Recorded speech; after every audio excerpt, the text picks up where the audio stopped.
Des palais aux plafonds dorés jusqu'aux yachts capables d'éclipser les hôtels les plus luxueux du monde. Des transactions de plusieurs milliards de dollars jusqu'aux chefs-d'œuvre de Léonard de Vinci dans des collections privées. Aujourd'hui, vous plongerez dans le monde de la dynastie la plus riche de la planète, la famille royale d'Arabie Saoudite. Vous découvrirez comment ils sont parvenus au pouvoir, à quoi ils dépensent un dorso leur fortune, pourquoi ils dirigent non seulement le pays, mais aussi des secteurs entiers de l'économie mondiale, et ce qui se cache derrière leurs cadeaux généreux, leurs palais et leur philanthropie. La vie de luxe. Début de l'histoire. Les origines de la famille royale saoudienne remontent à l'émirat de Diriyah, une étape significative sur la voie de la domination de cette dynastie. C'est à cette époque que fut posée la base de la maison de Saoud, et c'est durant cette période que commença leur expansion sur la péninsule arabique. À la fin du XVIIIe siècle, Muhammad ibn Saoud, un leader charismatique et ambitieux, créa l'émirat de Diriyah. Ce fut le premier pas vers l'unification des tribus arabes disparates sous la bannière de la maison de Saoud. En alliance avec le mouvement religieux wahhabite dirigé par Muhammad ibn Abd al-Wahhab, la famille renforçait sa position.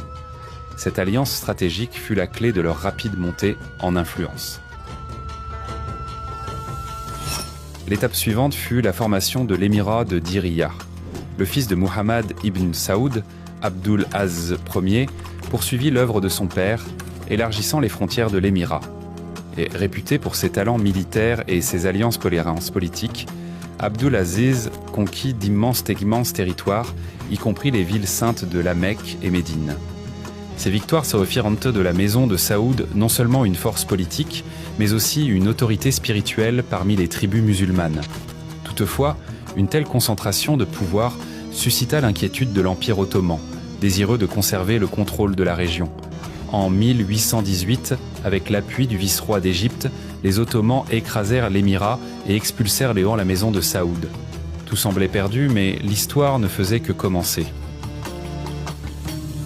Après la chute de l'émirat de Diriyah et l'exil des Saouds, il semblait que leur étoile était déclinée. Mais la famille ne se laissa pas abattre. Ils attendirent leur moment pour se réaffirmer. Ainsi commença le chapitre suivant de leur histoire, la création de l'émirat de Nejd. Ce chapitre débuta avec Turki ibn Abdallah, petit-fils de Muhammad ibn Saoud. Homme politique et stratège habile, il parvint non seulement à rassembler les restes d'influence de la famille, mais aussi à réunir à nouveau les tribus sous la bannière de la maison de Saoud. Entre 1823 et 1834, il étendit activement les frontières du nouvel émirat, faisant de Riyad sa capitale. Les alliances avec des tribus influentes constituèrent à la base de leur grandeur future.